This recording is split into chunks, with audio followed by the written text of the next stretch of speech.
Hello students, welcome to my channel. कैसा गया भी आपका 9th क्लास मैथ्स का पेपर आज का। चलिए आज हम 9th क्लास के फाइनल एग्ज़ाम का मैथ्स के पेपर का सॉल्यूशन करते हैं जल्दी से। इंस्ट्रक्शंस हैं पहले पेज पर जो कि आप सबको पता है कितने पेज हैं इसके अंदर एट्सेट्रा। नेक्स्ट पेज पर चलते हैं। इस पर आपको बताया गया है कि 4 सेक्शंस हैं आपके। सेक्शन नंबर 1 में 16 क्वेश्चंस हैं जो 1 मार्क के हैं। सेक्शन नंबर 2 में 6 क्वेश्चन है 2 मार्क्स के। सी सेक्शन में 8 प्रश्न है 4-4 नंबर के। और डी सेक्शन में भी 4 प्रश्न है 5 के। इसमें 8 प्रश्न है 4 अंकों के। और यही सेम इंस्ट्रक्शंस आपको यहाँ पर इंग्लिश में गिवन है जो कि मैं आपको समझा चुकी हूँ। अब हम देखते हैं बेटा जी सेक्शन नंबर A का फर्स्ट क्वेश्चन। बहुत ही सिंपल हैं। काफ़ी सारे क्वेश्चन ऐसे हैं जो मैंने सैम्पल पेपर में आपको बताए थे उसी टाइप में हैं। निम्न में से कौन सी संख्या अपरिमेय which of the following is an irrational number. परिमेय, अपरिमेय या इरेशनल जिसका decimal expansion non terminating non repeating हो, तो इसका अंडर रूट हो जाएगा 2/3 जो कि परिमेय है। और इसका जो अंडर रूट हो जाएगा, ध्यान देना, 4 × 12/3। अंडर रूट के अंदर ही कर रही हूँ मैं। 3 से 3 कट गया, 4 बच गया। 4 का वर्गमूल 2 जो कि परिमेय है। 81 का वर्गमूल 9 ये भी परिमेय है। तो सही उत्तर हो जाएगा वर्गमूल 7 अंडर रूट 7। वैसे भी मैंने आपको बता रखा है कि अभाज्य संख्या और प्राइम नंबर्स का अंडर रूट इरेशनल होता है। दूसरे भाग पर आ जाओ। px बराबर है 5x घटा 1 का शून्यक क्या होगा। इसके लिए आपने 5x घटा 1 को 0 रखना है। 1 उधर जाएगा, 5 इधर जाएगा, 1/5 आपका आंसर आ जाएगा। ठीक है, ये इसी का इंग्लिश वर्जन है कि 0 ऑफ द पॉलिनोमियल। थर्ड पे आ जाइए। बहुत सिंपल। इस बहुपद में x की 3 का गुणांक क्या होगा। मैंने क्या सिखाया था, x की 3 को ढक लो, उसके साथ जो भी नंबर है x की पावर 3 के साथ -7 है तो इसका गुणांक -7 हो जाएगा। Option number C. कोफिशिएंट हमने बताना था इंग्लिश मीडियम में, साथ साथ में बता दूं। क्वेश्चन नंबर 4 में आपने बताने कि 0,5 कहाँ पर है, तो ये x एक्सिस, ये y एक्सिस, x0 y5 1 2 3 4 5 यहाँ पर लाई करेगा तो ये y अक्ष है। वैसे भी जहाँ x0 होता है वो y अक्ष होता है। क्वेश्चन नंबर 5, एक बिंदु से अन्य बिंदु तक कितनी रेखाएं खींची जा सकती हैं। यही क्वेश्चन मैंने भी दे रखा था। ये एक बिंदु है, अन्य बिंदु तक केवल और केवल एक ही रेखा आपकी खींची जा सकती है। How many straight lines can be drawn from any one point two another, तो एक ही लाइन। एक डैश चौड़ाई रहित लंबाई होती है। ए डैश इज अ ब्रेडथलेस लेंथ। बिंदु की तो ना लंबाई होती है ना चौड़ाई पॉइंट की।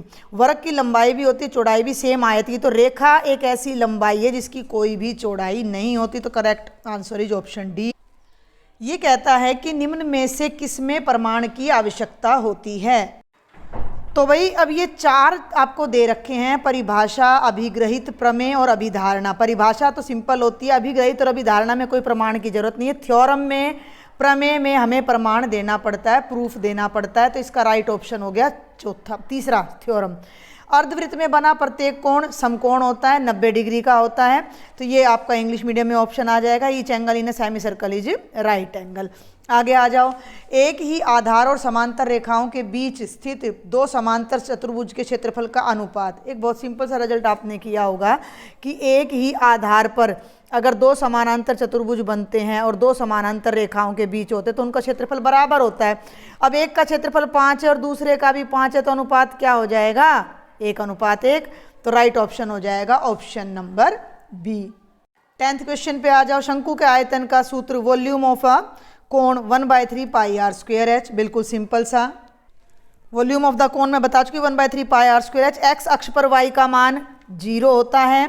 ठीक है, आगे चलते हैं। अब ट्रू और फॉल्स आ गए हैं आपके। किसी घटना के घटने की प्रायिकता 0 और 1 के बीच होती है। बिल्कुल सही है।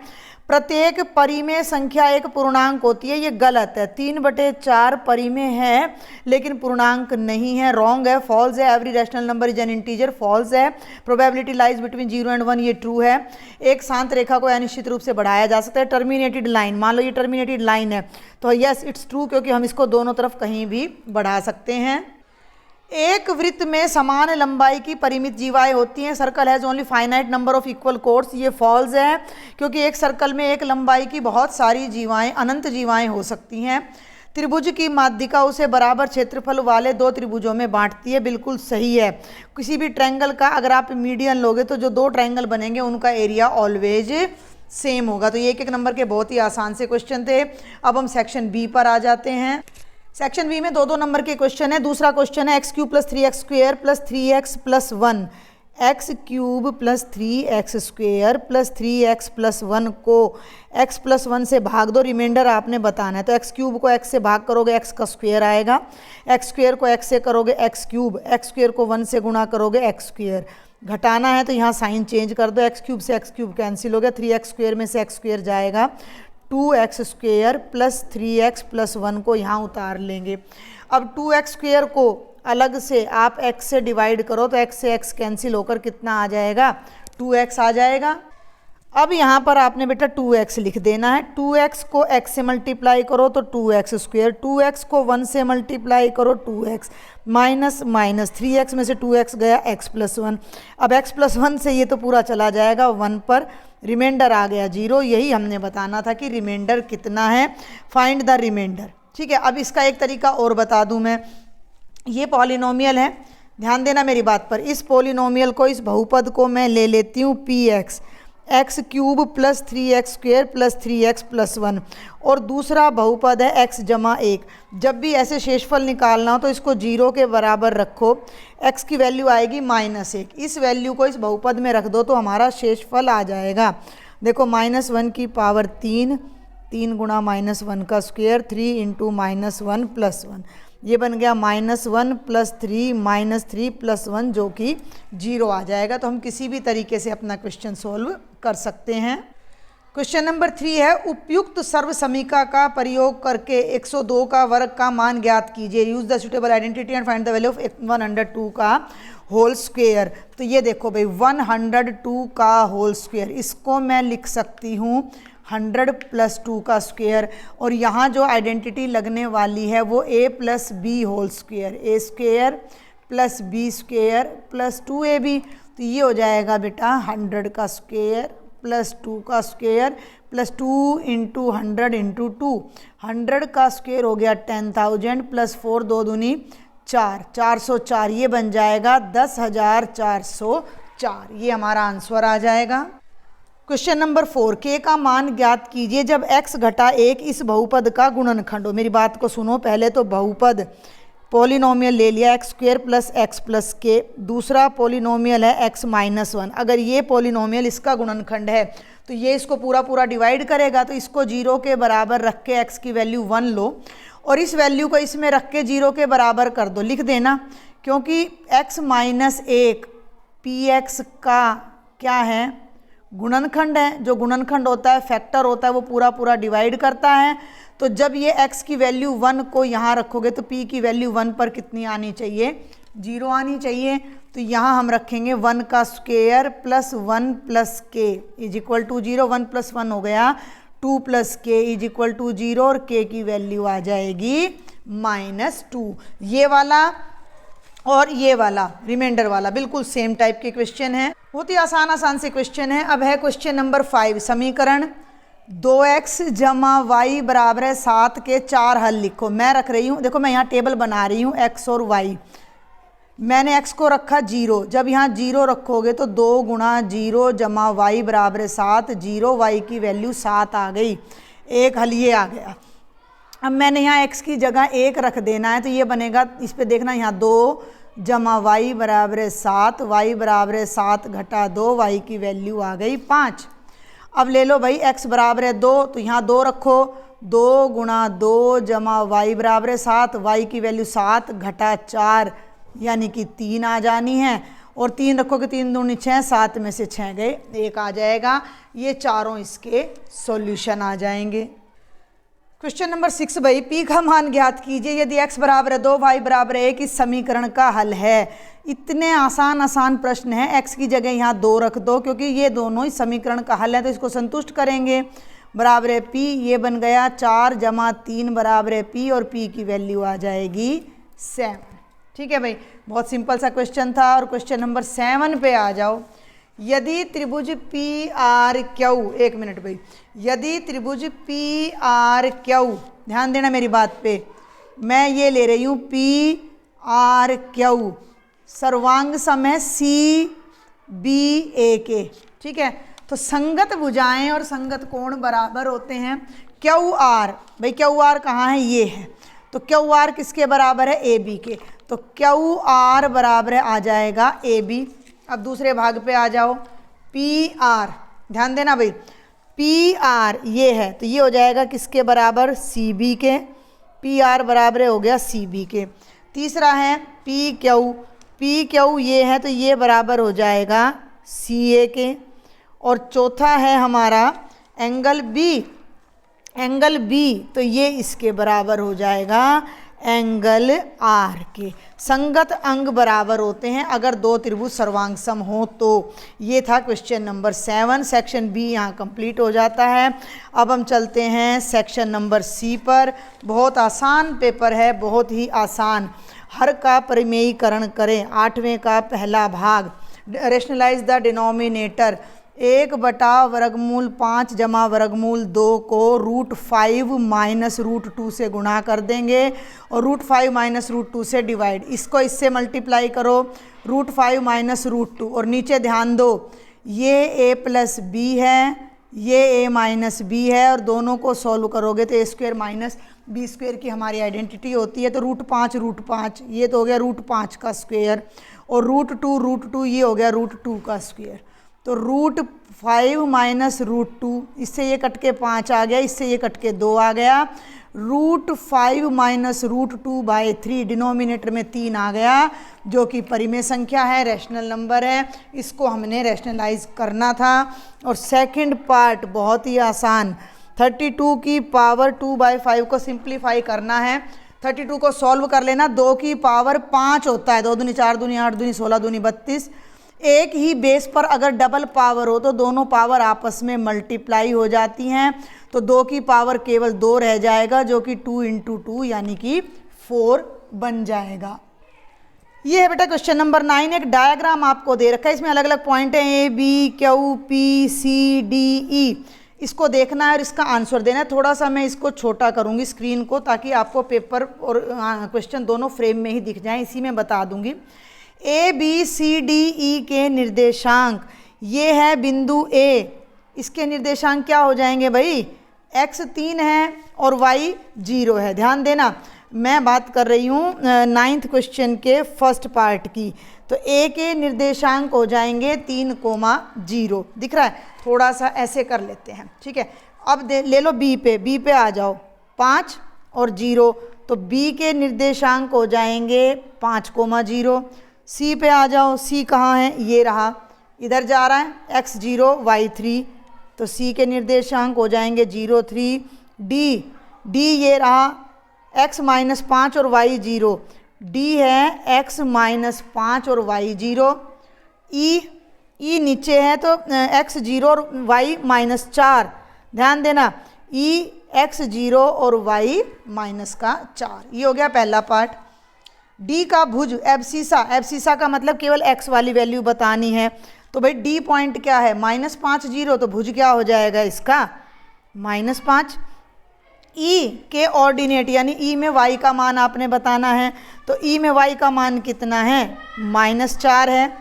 P, Q के निर्देशांक, तो P अब मैं यहीं बता देती हूँ, P क्या है, ये देखो भाई एक बार, x 3 है और y 5 है, तो P के निर्देशांक हो जाएंगे 3,5, तुमने पेपर में अच्छे से करके आना था ये। और Q का हो जाएगा 5, -4, तो ये इतना आसान सा क्वेश्चन आपको 4 मार्क्स में दिया गया है। अब आ जाओ भाई क्वेश्चन नंबर 10 पे, जो कि मुझे लगता है करवाने की बिल्कुल ज़रूरत नहीं है। जिन स्टूडेंट्स ने मेरा सैम्पल पेपर किया था, सेम क्वेश्चन मैंने डाला हुआ है। सैम्पल पेपर में क्या बताया था मैंने, इसी में हिंट दूंगी, अब मैं नहीं कराऊंगी।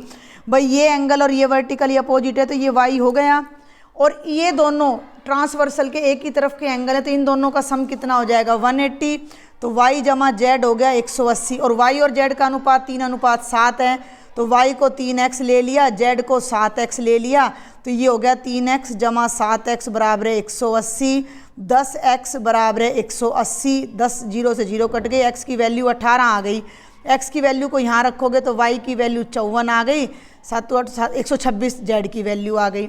अब y आ गया 54, ध्यान देना शॉर्ट में बता रही हूँ, और x और y का जोड़ 180 है, तो x की वैल्यू 180 में से घटा दो 126 आ जाएगी। मैं फिर बता रही हूँ, सेम क्वेश्चन मैंने सैम्पल पेपर में डाला था, जिन बच्चों को दिक्कत हो वहाँ से सॉल्यूशन देख लेना।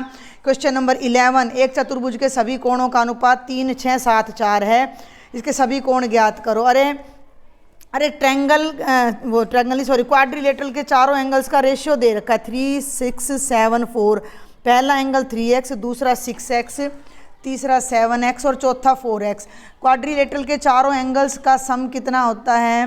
360 होता है, तो इसको उठा के 360 के बराबर कर दो। 7 और 4 11, 11 और 6 17, 17 और 3 20x बराबर है 360।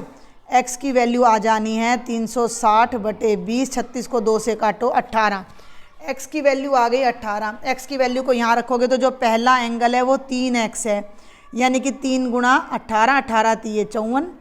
दूसरा एंगल 6x है, 6 गुणा 18 18, 6 जा 108 होता है। जो थर्ड, मैं हिंट्स दे रही हूँ, मैं प्रॉपर मेथड से नहीं करा रही हूँ, प्रॉपर मेथड से आप कराए होंगे। अब तो आप बस वेरीफाई करोगे अपना पेपर को। 4x का मतलब 4 गुण 18, 18 चौक 72, ये हमारे चारों एंगल आ जाएंगे। इनको जोड़ के देख लेना 360 आ जाएगा। अब देखो भाई क्वेश्चन नंबर 12। क्वेश्चन नंबर 12 भी बिल्कुल भी मुश्किल नहीं है। ये आपको एक सर्कल दे रखा है, ठीक है, ये सर्कल का सेंटर है, ये कोई सर्कल की कोड है PR, और इस कोड ने जो यहाँ एंगल बनाया है वो 100 डिग्री है।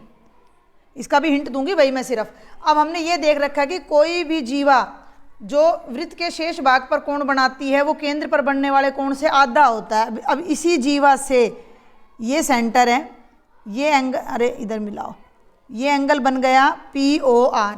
भाई एक सिंपल सी बात है, ये जीवा है, ये केंद्र पर अगर परिधि पर 60 डिग्री का कोण बना रही है तो यही जीवा केंद्र पर 120 डिग्री का कोण बनाएगी। तो ये PR ने यहाँ 100 डिग्री का बनाया, तो ये जो एंगल है ये कितना हो जाएगा? 200 डिग्री का। आप कारण लिख देना, angle POR is double of angle PQR। इसका कारण लिख देना, वृत्त के केंद्र पर बना कोण शेष भाग पर बने कोण से दुगना होता है। किसी जीवा द्वारा वृत्त के केंद्र पर बना कोण शेष भाग पर बने कोण से दुगना होता है, तो एंगल POR आ जाएगा 200। अब ये कितना रह गया? अंदर वाला POR, इसको नाम दे दो 1।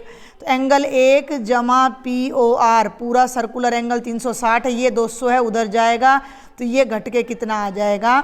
160। अब मेरी बात पे ध्यान दो, ये एक ट्रायंगल है जिसकी ये दोनों त्रिज्याएं हैं, तो ये वाला एंगल और ये वाला एंगल बराबर होगा, जो कि हमने निकालना है। तो इसको भी x मान लो, इसको भी x मान लो, और ये एंगल 1 है, ठीक है ना भाई। त्रिभुज POR में एंगल 1 जमा x जमा x कितना हो जाएगा? 180। ये दोनों x क्यों समझ आ गया ना, ये दोनों भुजाएं बराबर हैं, समद्विबाहु त्रिभुज है तो बाकी दोनों कोण भी बराबर होंगे, ठीक है।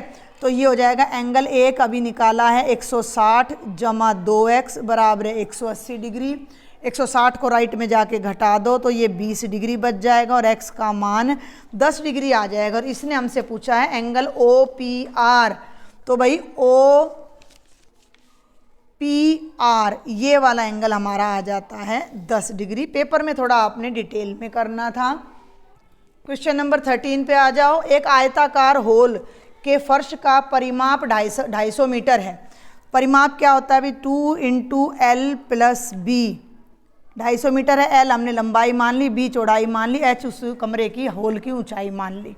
यदि 12 रुपये प्रति वर्ग मीटर की दर से चारों दीवारों पर पेंट कराने का खर्चा 18,000 रुपये, तो होल की ऊंचाई ज्ञात करो।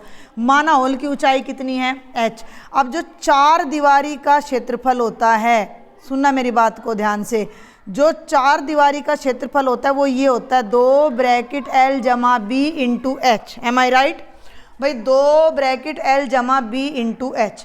अब 2 ब्रैकेट L जमा B, इस पूरे की वैल्यू 250 है, तो मैं इसकी जगह 250 रख दूं तो इतने वर्ग मीटर स्क्वेयर 4 दीवारी का क्षेत्रफल आ गया, कर्व्ड सरफेस एरिया आ गया, उस होल का वक्र पृष्ठीय क्षेत्रफल आ गया।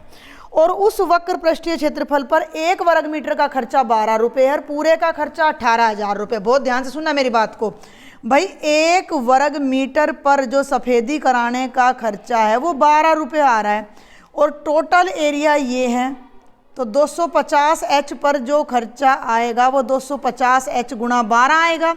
12 0 12 5 60, 6 12 दूनी 24 और 6 30, 3000 H रुपये आएगा। ठीक है, और ये खर्चा 18,000 के बराबर दे रखा है, तो 3000 H बराबर है 18,000। 3 0 से 3 0 कट गई, 18 से 3, 18 3 से कटेगा तो H की वैल्यू 6 आ जाएगी। शॉर्ट बता रही हूँ मैं, डिटेल में आपने खुद करना था। अब आ जाओ भाई 14वें क्वेश्चन पर। निम्न प्रेक्षणों को आरोही क्रम में व्यवस्थित किया गया। All these observations have been arranged in ascending order. If the median is 63 then find the value of x। Verbal बताऊंगी, डाटा गिन लो कितना है, 1 2 3 4 5 6 7 8 9 10 हैं, तो बीच में ये 2 आ रहे हैं, बीच में 2 आंकड़े। भाई सुन रहे हो मेरी बात को, n का मान 10 है, तो बीच में कौन कौन सा आंकड़ा आएगा, 5वां और 6ठा। तो माध्यक क्या होगा, 5th डाटा और जो 6th डाटा है उनका भी आधा।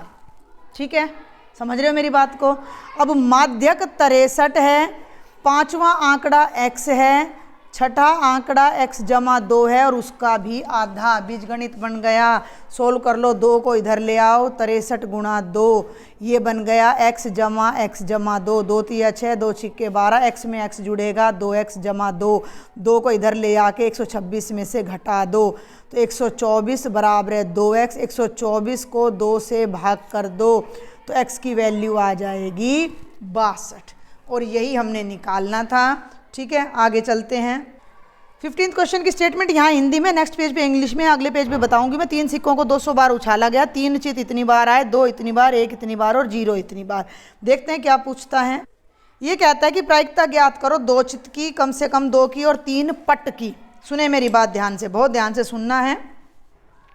2 चित आने की प्रायिकता, बस एक मैं आपको ढंग से बताऊंगी कि भाई कुल परिणाम कितने हैं, 200 हैं।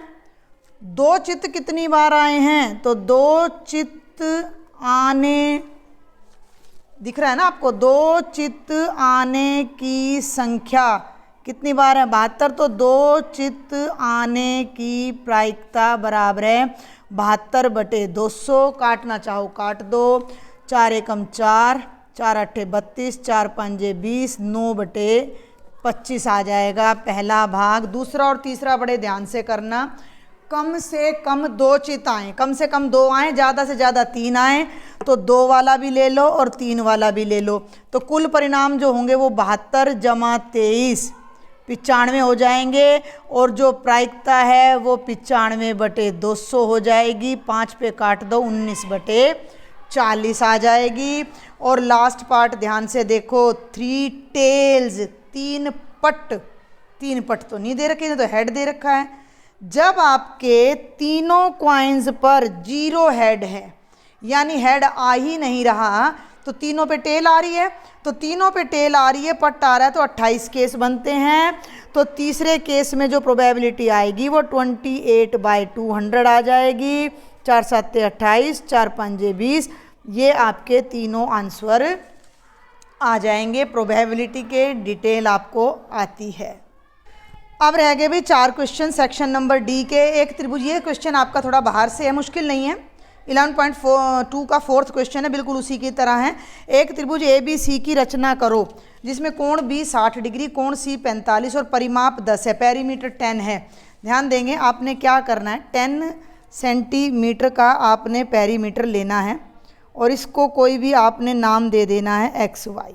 दिख रहा है आपको, 0 पे और 10 पे मैंने डॉट लगाया और ये एक स्ट्रेट लाइन मैंने ड्रॉ कर ली जिसका नाम मैंने रखा XY, जिसकी लेंथ है 10 सेंटीमीटर। एक तरफ हमें 60 का एंगल दिया तो आपने 30 का बनाना है। अब मैं एंगल बना के नहीं दिखाऊंगी, मैं सीधा D का यूज़ कर रही हूँ। आपने एग्ज़ाम में D का नहीं करना था, आपने कंपास से करना था, फिर भी आपके टीचर नंबर नहीं काटेंगे आपके, जहाँ तक मुझे उम्मीद है। तो यहाँ मैंने बना दिया ये 30 डिग्री का, 60 का दिया था, सुन लेना मेरी बात ध्यान से। तो मैंने बनाया है इस तरफ एंगल 30 डिग्री का। और क्योंकि दूसरा एंगल 45 दिया है तो उसे हमने उस 45 का हाफ यानी कि 22.5 बनाना है। तो इधर मैं रखूँगी और 22.5, तो देखो भाई ये हमारा 20 है, ठीक है, और ये मेरा 25 है, और ये 21, 22, और ये यहाँ पर मेरा 22.5 आएगा, ठीक है। तो ये आपने इन दोनों को ऐसे, ये 22.5 है, दिख रहा है ना आपको, 22.5 को थोड़ा बड़ा करती हूँ मैं स्क्रीन, आप इस क्वेश्चन को और अच्छे से देख पाएंगे। ये देखिए 22.5 हो गया। ये दोनों जहाँ मिल रहे हैं ना दैट इज़ पॉइंट ए, क्योंकि बी एंगल इधर है, सी इधर है, ये मैंने बनाया है 30 डिग्री, ये मैंने बनाया है 22.5 डिग्री। अब आपने कंपास लेना है, उसमें पेंसिल लगानी है और ए एक्स का बाइसेक्ट करना है, इसका समद्विभाजन करना है। तो इसको ऐसे लेके आपने, सुनो, थोड़ी सी चाप ऊपर लगानी है, थोड़ी सी नीचे लगानी है, बहुत सफाई से आपने करना है लाइन को बाइसेक्ट। और अब इधर रखा, एक आर्क इधर लगाई और एक इधर, ये छोटी पड़ गई है तो इसको इधर से आपने दोबारा लगा देना है।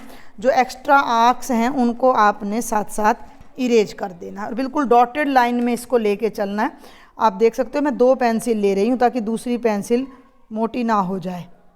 ये आ गया।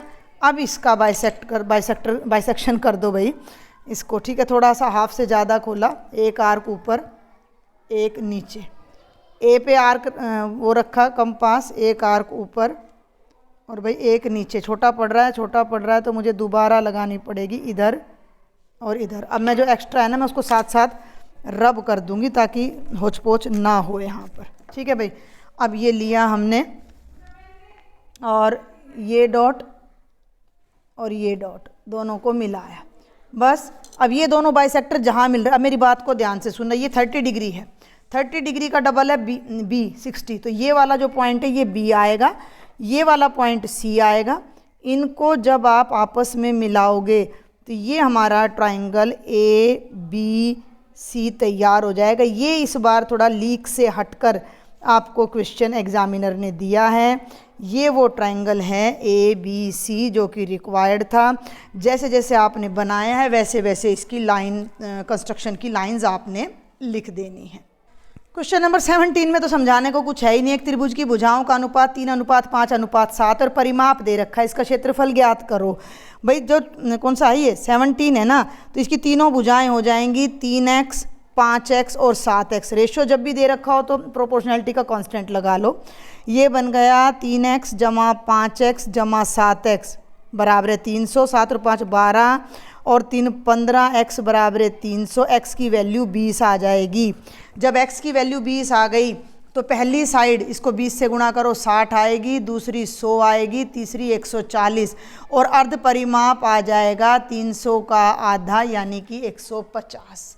सब आ गया। हीरोन्स फॉर्मूला लगाकर अब हम एरिया फाइंड करते हैं।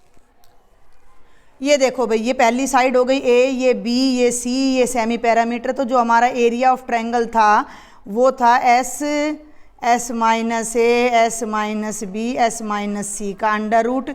एस है 150, ये 150 घटा 60, ये है 150 घटा 100 और ये है 150 घटा 140।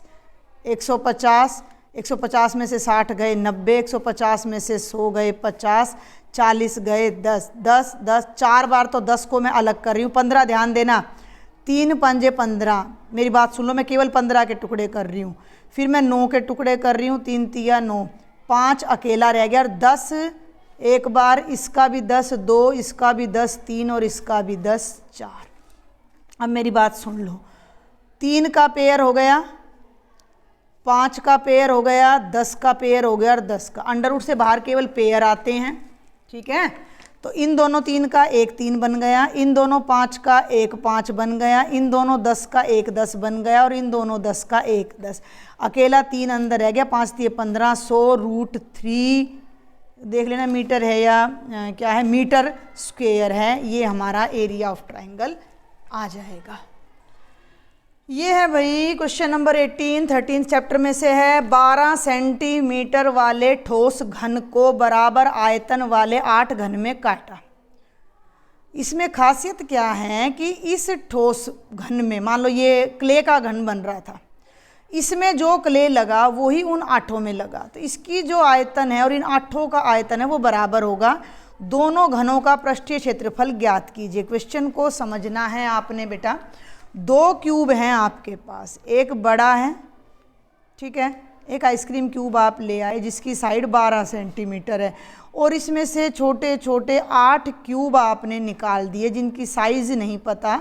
तो मान लिया इसका साइज 1 का x है। सुन लो मेरी बात ध्यान से, सारा तुमने लिखना है। बड़े घन की भुजा 12 सेंटीमीटर, तो बड़े घन का जो आयतन है, घन का आयतन होता है भुजा गुणा भुजा गुणा भुजा, यानी 12 की घात 3 जो कि 1728 घन सेंटीमीटर हो जाएगा। क्लियर। अब हमने एक घन की भुजा x मान ली, तो एक घन का आयतन आएगा x क्यूब, और ऐसे कितने घन बनाए हैं मैंने? 8, तो उन 8 का आयतन आएगा 8x क्यूब।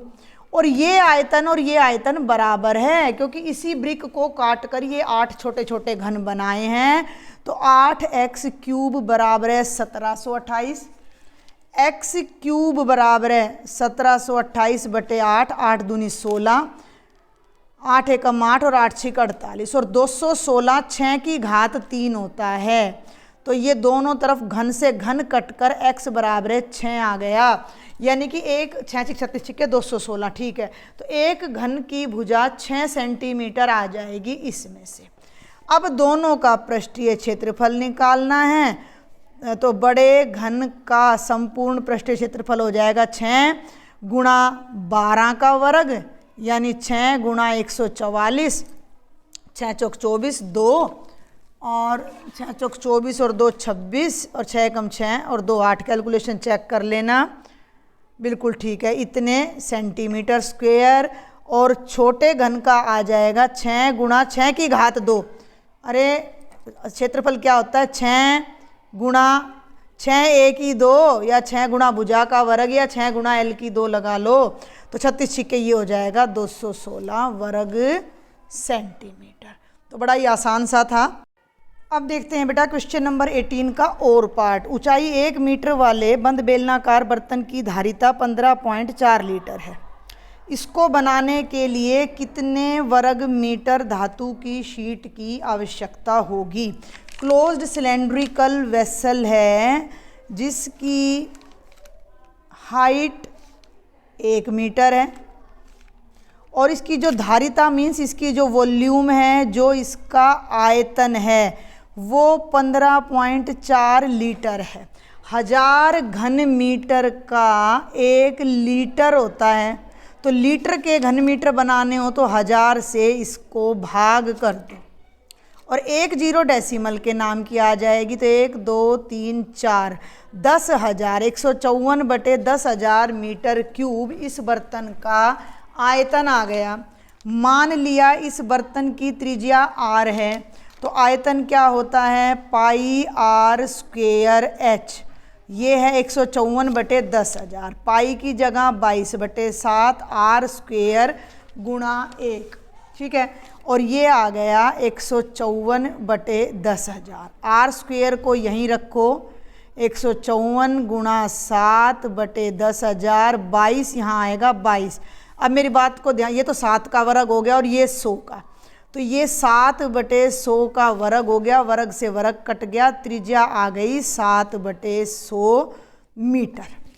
इस सिलेंडर की त्रिज्या भी आ गई, इसकी ऊंचाई हमें दे रखी है। ये कहता है कितनी शीट की आवश्यकता है, तो इसका वो निकाल दो पृष्ठीय क्षेत्रफल, टोटल सरफेस एरिया, यानी कि सिलेंडर का संपूर्ण पृष्ठीय क्षेत्रफल हमने निकाल देना है। पहले तो देखो भाई 2 पाई r ब्रैकेट r जमा h, तो 2 दशमलव में मत बदलना, लंबा पड़ जाएगा। ये है 7 बटे 100, रेडियस 7 बटे 100 जमा 1। देखो भाई 7 से तो 7 कट गया, हाँ। अब इसको ऐसे ही रखते हैं 44 बटे 100, क्यों रख रही हूँ वो भी मैं बता दूंगी। 100 यहाँ जाएगा, ये बन जाएगा 107 बटे 100। बहुत ध्यान से सुनना, तो इसका जो क्षेत्रफल आया वो 44 को 107 से गुणा कर लो। 107 44, 4 7 28, 4 एकम 4, 428, 8, 4708। देखो अब मुझे क्या फ़ायदा हो गया कि नीचे 10,000 है तो मुझे भाग करने में आसानी होएगी। 1 2 3 4 0.4708 मीटर स्क्वेयर, इतना इस बेलन का, इस सिलेंडर का टोटल सरफेस एरिया RR इतनी ही। क्या पूछा है इसने, कितने वर्ग मीटर धातु की शीट चाहिए। भाई धातु की शीट कहाँ चाहिए, भाई मेरा पेन सिलेंड्रिकल है तो इसके चारों तरफ चाहिए, इसके ऊपर चाहिए और इसके नीचे चाहिए, जो कि ये हमारा राइट आंसर आ जाएगा। और अभी हमारा लास्ट क्वेश्चन आ गया, 2 मिनट का ही है, जल्दी से देखते हैं। 40 इंजीनियरों की उनके निवास स्थान से दूरी इस प्रकार है, 0 से 5 लेकर, जिसमें 5 शामिल नहीं है, नॉट इंक्लूडेड। पहला अंतराल लेकर ऊपर दिए आंकड़ों की वर्ग माप वाली वर्गीकृत बारंबारता बंटन सारणी बनाएं। बिल्कुल सिंपल है, 0 से 5, 5 से, मैं वही हिंट दे रही हूँ आपको, बार बार कह रही हूँ, कहीं आप सोचो कि मैडम प्रॉपर तरीके से नहीं करा रही।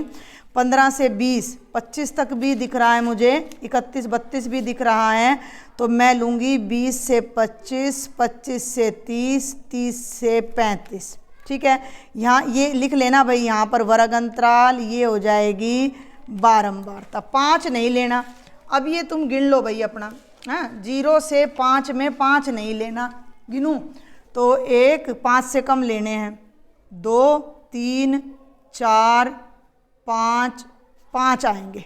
ठीक है, 5 से 10 लेना, 5 से लेकर 9 तक के लेने हैं। अब हमने ध्यान देंगे तो 1 2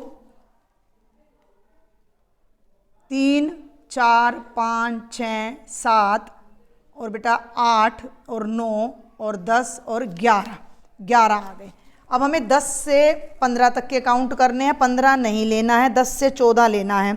तो 1 2 3 4 4 4 5, आपके आगे गिन रही हूँ मैं, 6 6 7, ठीक है, 8 8 9 9 9 के बाद आ जाता है 10 और 1 11, 11 ही ये हैं। 15 से 20 यानी 15 16 17 18 19, तो पहली लाइन में तो कुछ दिख नहीं रहा। 15 19, 1 2 3 4 5 6 7 7 7 7 और भाई 8 9 9 ये आ जाते हैं। 20 से 25 मिले ना, 20 21 22 23 24, तो 1 और 1, मुझे तो 1 ही दिख रहा है, आप देख लीजिएगा।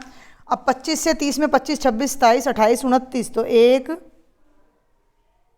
1 1 1 1 ही इसमें दिख रहा है। 30 से 35 में देखते हैं तो 31 दिख रहा है, 32 दिख रहा है, 2 ये दिख रहे हैं। एक बार इनका टोटल करके देखते हैं, 11 11 22 और 5 27, 27 और 9 36 37 38 39 और 40 हो गया। आप चाहो तो यहाँ इनके मिलान चिन्ह भी बना सकते हैं, 1 2 3 4 5, 1 2 3 4 5 6 7 8 9 10 11, ऐसे यहाँ बना देने, 1 2 3 4 5 6 7 8 9 1 1 और ये 2। और इसी का लास्ट पार्ट है अब हमारा, ये भी बहुत आसान सा। एक परिवार की मासिक आय 6400 रुपये, विभिन्न मदों के अंतर्गत होने वाली योजना ये है। दंड आलेख बना और किस पर सबसे अधिक खर्च किया। सबसे अधिक तो 2100 रुपये खर्च हो रहे ग्रोसरी पर। इस प्रश्न का तो जवाब आ ही गया। और दंड आलेख बनाना है तो दंड आलेख अलग अलग होता है, मैं रफली बताऊंगी, मैं पेंसिल यूज नहीं करूंगी। अब यहाँ तो हो गई आपकी मद और यहाँ हो गया आपका खर्चा। 5 आइटम हैं आपके, ग्रोसरी, कपड़े, शिक्षा, विविध बचत। आपने बराबर दूरी पर, मेरी बात सुन लो, ये आपने फुटा लेना है। मान लो मैंने 1.5 सेंटीमीटर पर निशान लगाया है, तो ये 3 पर, फिर 4.5 पर, फिर 4.5 में 3 1.5 जोड़ोगे तो 6 ही आएगा ना, और 7.5 पर और 9 पर। तो ये हो गई ग्रोसरी, ये हो गए कपड़े यानी क्लॉथ्स। कपड़ों के बाद है भैया शिक्षा, विविध और बचत। शिक्षा का मतलब एजुकेशन, विविध का मतलब मिसलिनियस और बचत का मतलब सेविंग्स। 5 मद हो गई। खर्चा चल रहा है 600 कम से कम है, 2100 ज़्यादा से ज़्यादा है। 100 का भी ले सकते हो आप, 200 का भी। 200 में काम चल जाएगा क्या मेरा? शायद नहीं चलेगा। 300 600 900 1200 1500 1800 और 2100। अब चल गया काम। 300 600 900 1200 1500 1800 और 2100। ग्रोसरी पर 2100 खर्च हो रहा है, मैंने फूटा यूज कर ही लिया, तो ग्रोसरी से इतना ही इधर जी से और इतना ही उधर, ये ध्यान रखते हुए आपने ऐसे एक दंड बना देना 2100 तक। अब एजुकेशन पर 600 नहीं, कपड़ों पर 600, क्लोथ्स पर 600 खर्च हो रहे हैं, तो क्लोथ से इतना ही इधर रखते हुए 600 तक, इतना ही उधर रखते हुए 600 तक, ये 600 है, आपने बना दिया। अगली टर्म आपकी बेटा 1200 है, 1200, ये 1200 की लाइन है, ध्यान देना भाई। ये पेन से नहीं बनाना है, पेंसिल से बनाना था आपको एग्ज़ाम में। तो और अगर मेरा लेक्चर पसंद आ रहा है, समझ आ रहा है, तो भाई ज़्यादा से ज़्यादा अपने फ्रेंड्स को शेयर करना और 10th क्लास में आगे पढ़ने के लिए सब्सक्राइब किए रखना, ठीक है। और अब बच गया 1500 और 1000, तो 1500 सब्सक्राइब जरूर करके रखें ताकि आपको नोटिफिकेशन मिले। तो ये आ जाएगा बच्चे 1500, ठीक है। और ये आ जाएगा बच्चे 1000, 900, 1200, ये बीच में आएगा, इसके दो हिस्से कर लेना, 1000 और 1100, तो ये यहाँ जाएगा 1000 लगभग, ठीक है। स्केल का यूज करके आपने बना लेना, बिल्कुल कुछ भी मुश्किल नहीं था इसमें। और ये आपका दंड आरेख बन जाएगा। तो ये तो बहुत आसान सा आपका 9th क्लास का कंप्लीट पेपर था। फिर भी कोई डाउट है मुझे कमेंट बॉक्स में लिखें। लेक्चर पसंद आए तो शेयर करें, चैनल को सब्सक्राइब ज़रूर करें। Thank you.